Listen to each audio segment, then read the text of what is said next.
시어머니의 집으로 가는 여정은 케이트가 억지로 미소를 지으며 직면한 또 다른 조용한 시련 중 하나가 될 것이라고 약속했습니다. 그녀가 남편에게 생일 케이크를 사러 집 근처 시장에 들러달라고 부탁했을 때 그녀는 그 순간이 그녀의 인생에 예상치 못한 변화를 가져올 줄은 꿈에도 몰랐습니다. 그러나 계산원은 갑작스러운 몸짓과 꿰뚫는 표정으로 그녀의 팔을 굳건히 따라가며 어떤 여성이라도 자신이 결혼에 대해 알고 있다고 믿었던 모든 것에 의문을 품게 만드는 말을 했습니다.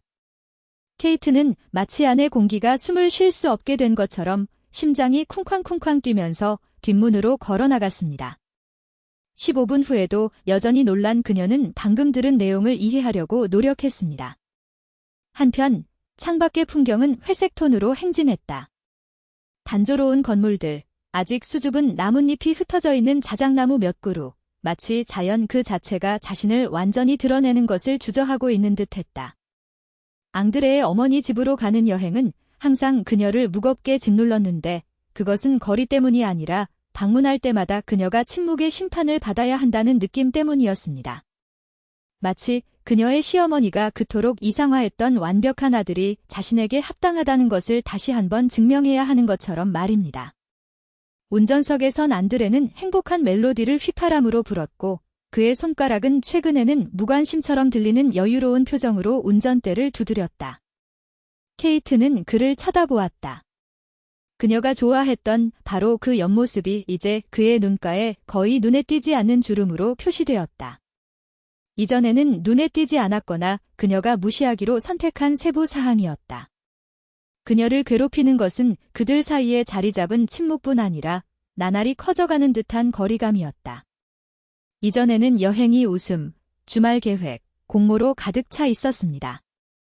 이제 앙드레는 마치 그의 마음이 그녀가 접근할 수 없는 다른 곳에 있는 것처럼 음악이나 길의 공허함에 빠져들어 자신의 거품 속에 자신을 가두는 것을 선호했습니다.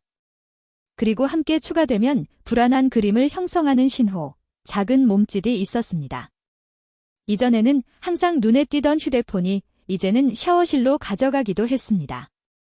그가 다른 방에서 받은 전화는 마치 그녀가 들을까 봐 두려운 듯 낮은 목소리로 들렸다. 둘 사이는 괜찮은지 묻는 그녀의 회피적인 대답. 그냥 일일 뿐이야, 케이트. 그게 어떤지 알잖아. 그는 그녀의 눈에서 시선을 떼며 말했다. 그녀를 안심시키던 포옹조차 당신은 상상하고 있는 일이에요. 나는 무엇보다 당신을 사랑해요. 마치 연습한 대사처럼 공허하게 들렸고 확신도 없이 반복되었습니다. 그녀는 그것이 단지 피곤함, 스트레스, 지친 일상일 뿐이라고 스스로 확신하려고 노력했습니다. 10년의 결혼 생활이 하루아침에 무너진 건 아니겠죠? 그러나 불안은 피부 밑에서 불편한 윙윙거리는 소리처럼 지속되었고 그녀를 가만히 놔두지 않는 완고한 직관이었습니다. 그녀는 무릎 위에 올려져 있는 자신의 손을 바라보았습니다. 가느다란 손가락, 10년 전 앙드레가 영원한 사랑을 맹세하던 날 그녀에게 끼워준 약혼 반지였습니다. 그 순간 그녀는 그 약속을 진심으로 믿었습니다. 이제 확실성은 연기처럼 사라지고 있었다.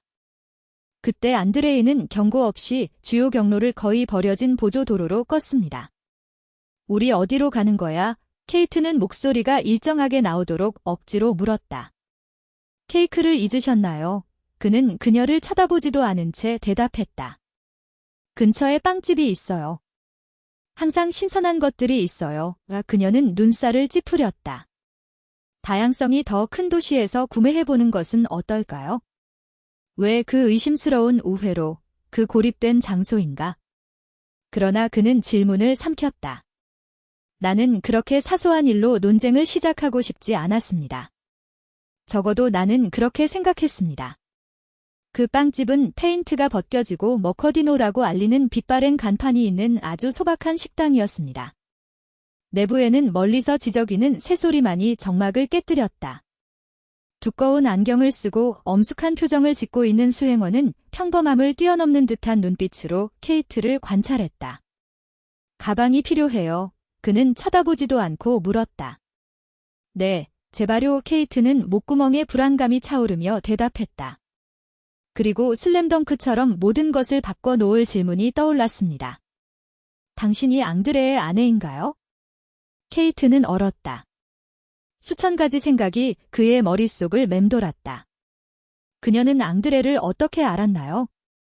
왜 그런 걸 물어봤나요?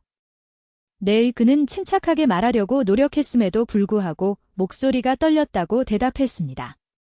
그 여자는 퉁명스럽게 그녀를 쳐다보며 무자비하게 말을 이어갔습니다. 방해해서 죄송합니다. 하지만 그 사람은 한 달 전에 다른 여자와 함께 여기에 있었어요. 그 사람도 케이크도 샀어요. 그 말이 총소리처럼 울려 퍼졌다. 그들은 차 근처에서 키스를 하고 있었습니다. 남매처럼 보이지는 않았습니다. 아니. 케이트의 세계가 무너졌습니다. 그녀가 변명에 빠져들려고 했던 모든 막연한 의심, 모든 불안이 이제 잔인하고 부인할 수 없는 형태로 나타났습니다. 그는 앙드레가 시선을 피했던 때 속삭이는 전화, 일 때문에 갑작스럽게 떠나던 일을 기억했다. 모든 것이 명확하고 고통스러운 이미지로 통합되었습니다. 배신, 공개, 마스크 없음. 그녀는 마비되고 목이 마르고 귀에서 피가 쿵쾅거리는 느낌을 받았습니다. 그녀는 비명을 지르고 울고 도망치고 싶었습니다.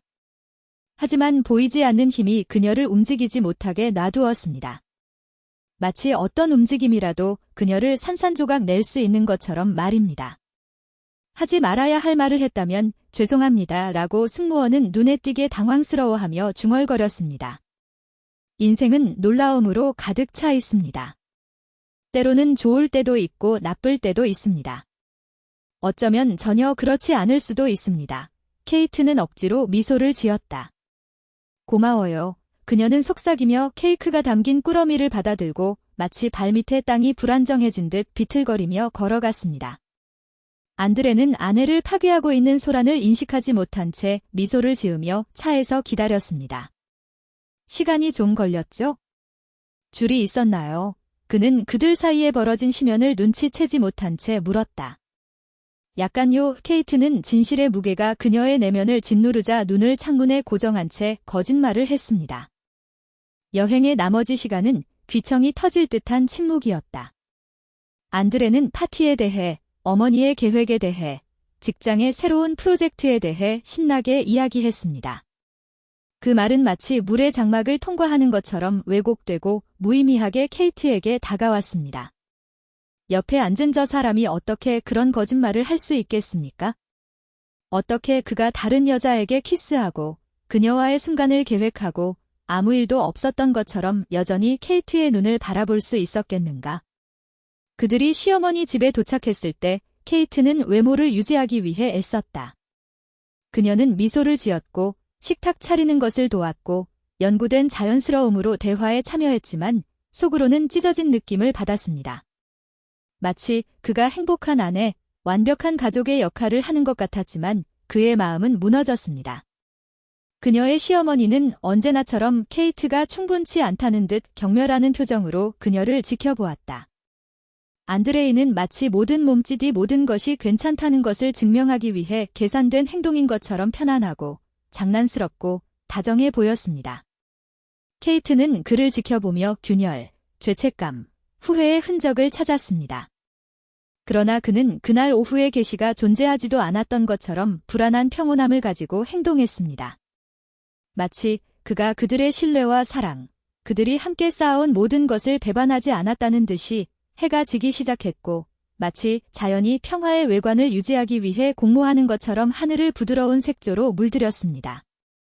그러나 케이트에게 그 아름다움은 또 다른 환상에 불과했습니다. 결혼 생활에 대한 그녀의 믿음만큼이나 연약하고 일시적이었습니다.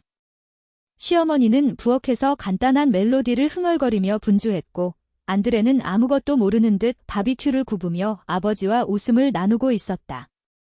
오직 케이트만이 삶의 파티에서 낯선 사람처럼 느껴졌고 모든 몸짓과 모든 미소에서 거짓을 보는 방관자처럼 느껴졌습니다. 그녀는 현관에 있는 고리버들 의자에 앉아 책을 읽는 척했지만 그녀의 눈은 앙드레에게서 결코 떠나지 않았습니다. 그는 자신의 얼굴에서 죄책감이나 후회의 흔적 등 무엇이든 찾아보았습니다. 그러나 내가 본 것은 언제나와 같은 자신감과 여유로운 무관심뿐이었습니다.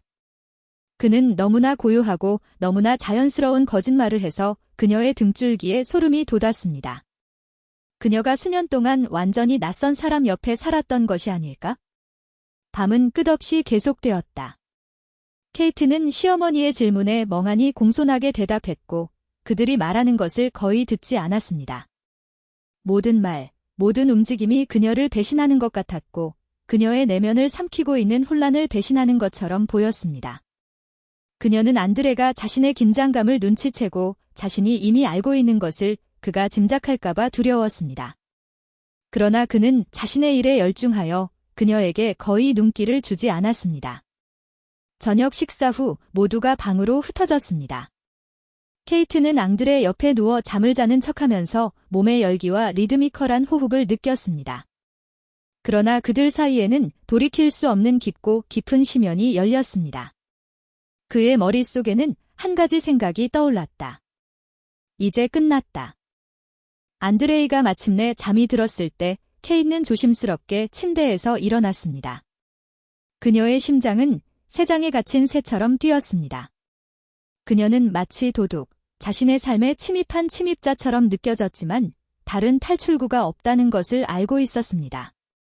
그는 발끝으로 발을 딛고 거실로 몰래 들어갔습니다. 거실에는 안드레이의 휴대폰이 커피 테이블 위에 놓여 있었습니다.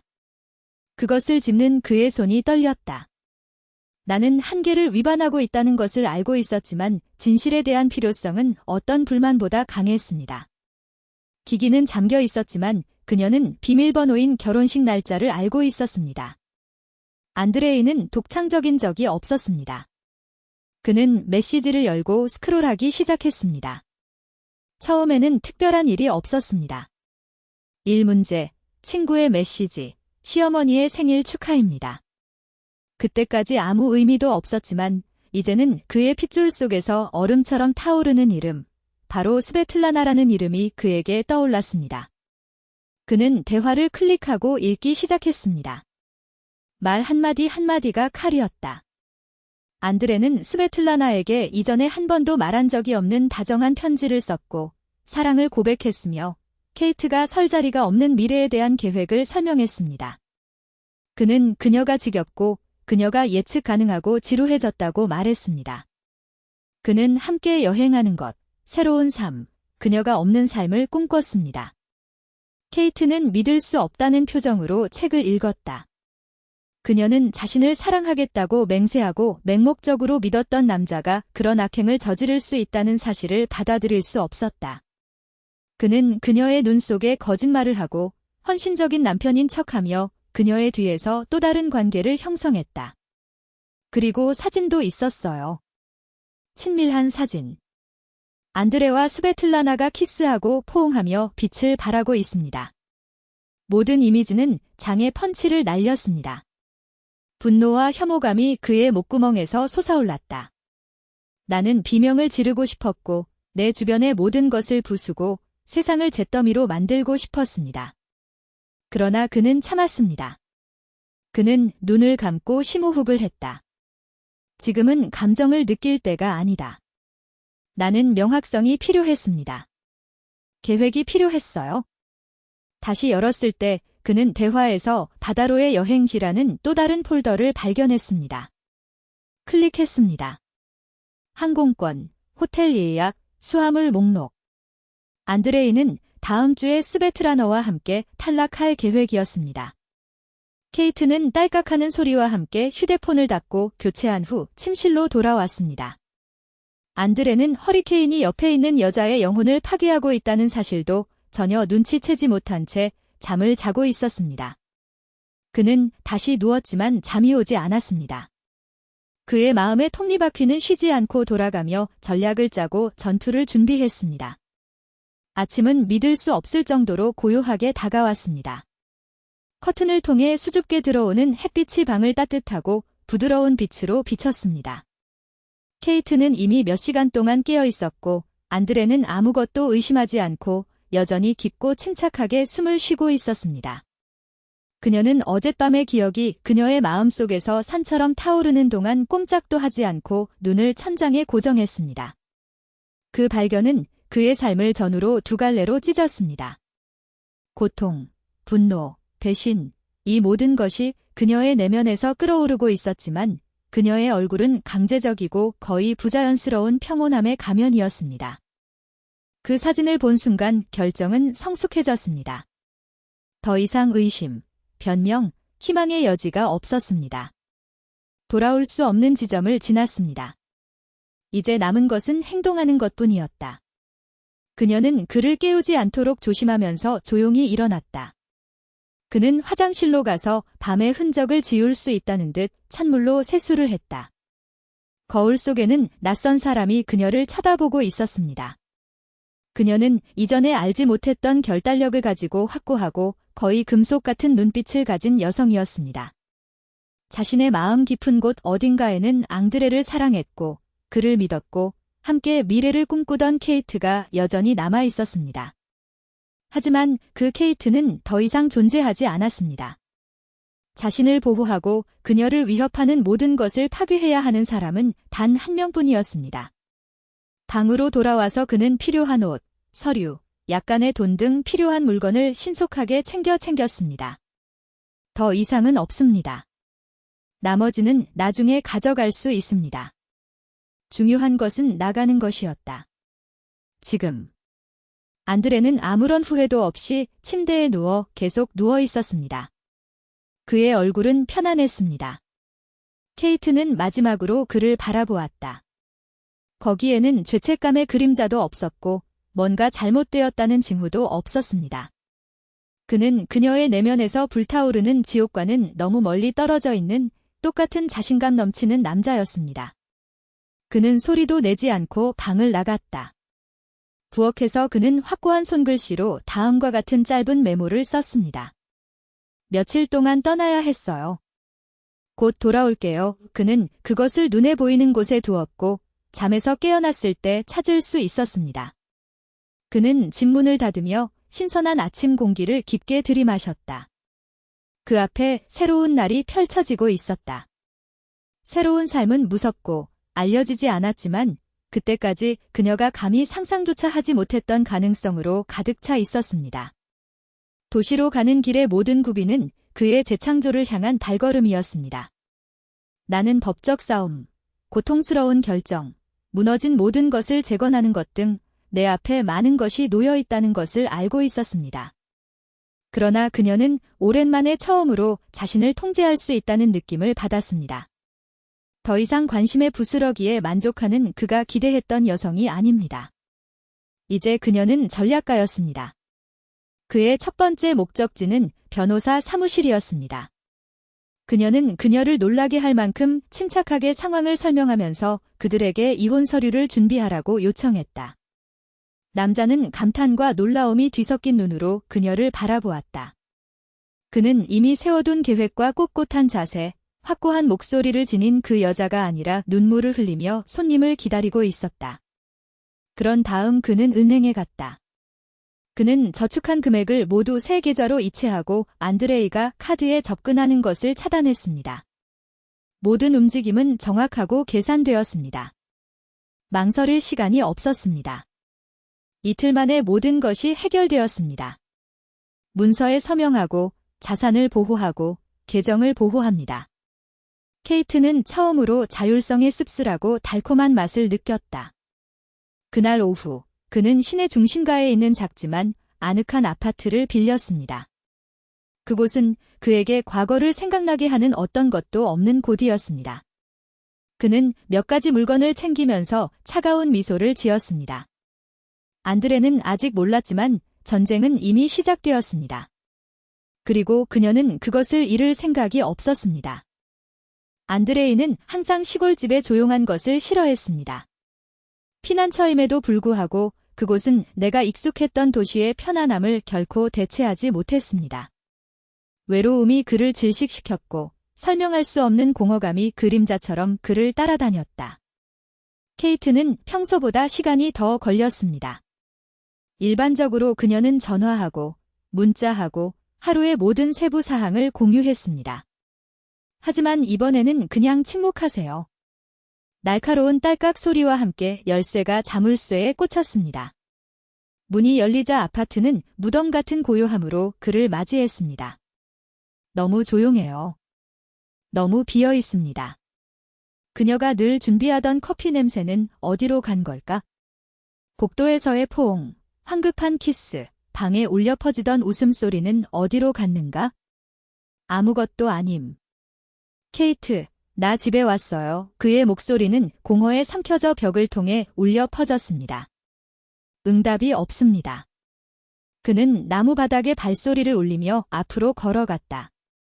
흠 잡을 데 없는 방은 시간이 멈춘 것처럼 보였습니다. 손길이 닿지 않은 주방. 방은 비어 있습니다. 옷장의 절반이 비어 있었습니다.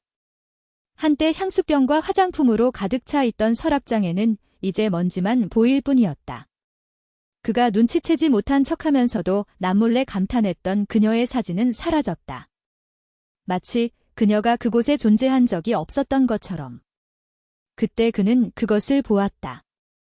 거실 테이블 위에는 수수용 정밀하게 접힌 흰색 종이가 놓여 있습니다. 그것을 펼치는 그의 손이 떨렸다. 그 말이 칼처럼 그의 눈에 떠올랐다. 앙드레, 나갔어. 나를 기다리지 마. 편지 아래에는 서류 더미가 있습니다. 그는 역겹도록 다급하게 그것들을 훑어보았습니다. 아파트 매매 계약서, 그가 서명했지만 지금은 그녀의 이름으로 되어 있습니다. 자동차의 제목입니다. 이미 제출된 이혼 청원서에는 케이트의 서명이 마른 잉크로 찍혀 있습니다. 그의 발 아래 땅이 열렸다. 처럼. 그녀는 어떻게 그런 짓을 한 걸까? 그는 이해하지 못했습니다. 나는 어떤 징후도 보지 못했습니다. 경고를 듣지 못했습니다. 아니면 무시했나요? 그는 발걸음의 속도로 현실을 부정할 수 있다는 듯 자신의 방으로 달려갔다. 그러나 진실은 냉혹했습니다. 그녀는 그 삶에서 자신의 모든 흔적을 지웠습니다. 그녀의 향수의 은은한 향기만 남아 애타게 공중에 떠돌았다. 그는 침대 가장자리에 앉아 있었습니다. 그의 침대는 이제 침대일 뿐이었습니다. 배신의 무게가 그를 짓밟았습니다. 절망의 만트라처럼 반복되는 단 하나의 질문이 그의 마음속에 맴돌았습니다. 왜? 일주일 뒤 법원 소환장이 도착했다. 이혼. 그는 전화를 시도했습니다. 사서함. 그는 그녀의 부모님 집으로 갔다. 우리는 그녀가 어디에 있는지 모릅니다. 거짓말하다. 물론 그들은 알고 있었습니다. 그 사람 빼고는 모두가 알고 있었다. 예상했던 선고처럼 심판의 날이 다가왔다. 안드레는 모든 것이 단지 악몽일 뿐이고 케이트가 웃는 것처럼 보이고 나쁜 농담이었고 모든 것이 정상으로 돌아갈 것이라고 말하면서 바보 같은 희망을 품고 법정에 들어섰습니다. 그런데 그녀가 나타났습니다. 그리고 미소도 없었습니다. 그녀는 그가 이전에 본 적이 없는 자세로 걸었다. 마치 보이지 않는 갑옷을 입은 것처럼 꼿꼿하고 결단력 있는 자세였다. 검은색 슈트가 그의 눈빛의 서늘함을 더욱 부각시켰다. 의심의 여지가 없습니다. 망설임이 흔적이 없습니다. 판사가 세션을 시작했습니다. 안드레이는 말하고 설명하고 구걸하려고 노력했습니다. 하지만 케이트는 그에게 공간을 주지 않았습니다. 나는 이 결혼의 파탄을 요청합니다. 그의 목소리는 공기를 가르며 칼날처럼 날카롭습니다.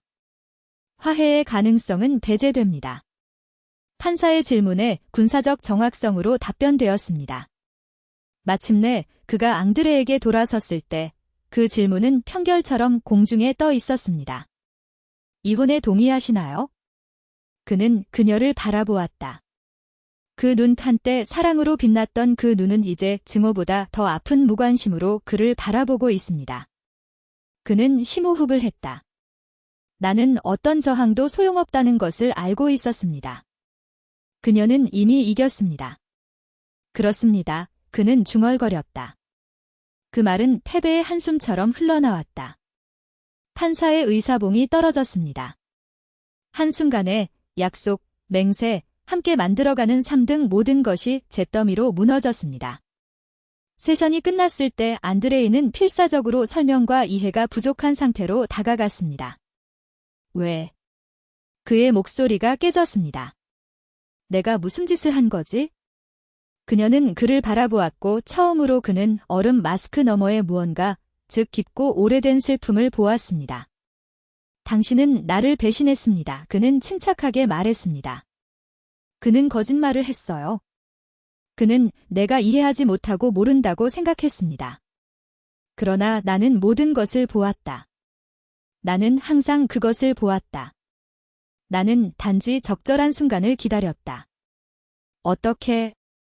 어떻게 알게 됐나요? 그는 말을 더듬고 깜짝 놀랐다. 아이러니한 미소가 그의 입가에 닿았다. 당신이 해야 할 일은 전화기를 집어드는 것뿐이었습니다. 그녀는 그것이 세상에서 가장 간단한 일인 것처럼 어깨를 으쓱했습니다. 한 번. 그는 몸이 마비된 채 낯선 사람들과 아내, 집, 차, 돈 등 모든 것을 잃었다는 확신에 둘러싸여 방 한가운데에 그를 남겨둔 채 몸을 돌려 떠났습니다. 그러나 무엇보다도 그는 다시는 되돌릴 수 없는 것, 즉 그녀의 신뢰를 잃었습니다.